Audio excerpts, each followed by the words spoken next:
So what are some specific things people need to do in order to get deal analysis right so they don't waste their time and their hard-earned money? Well, you have to have the right tools and the right process to do it. So let me kind of go over some of those steps on like a checklist. Number one, you have to be able to know where to get the right data. And data is accessible to anybody. You just need to know where to get it. So data is number one, knowing what houses they're selling for, comps, what houses have sold for. So data, number one. Number two is asking the seller the right questions to understand the condition of the home and what shape it's in.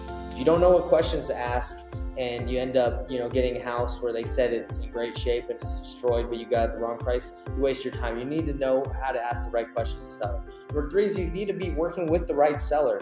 Not every seller wants to sell to an investor. A lot of sellers have great houses and they want retail and they have no motivation.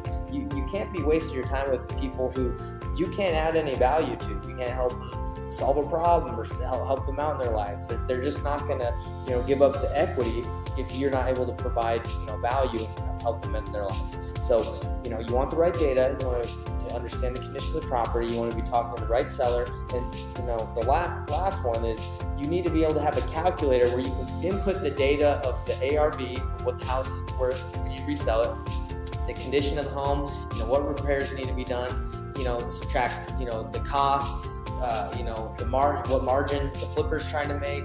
You need a calculator that's going to be able to break down all the data so you know where you need to be in the number. So it's specific tactics and things that you need in order to analyze the deal correctly so you end up at the right number and you don't end up locking that house up for you to buy yourself and flip or wholesale at the wrong number way too high, because then you're just wasting your time. You're wasting everybody's time.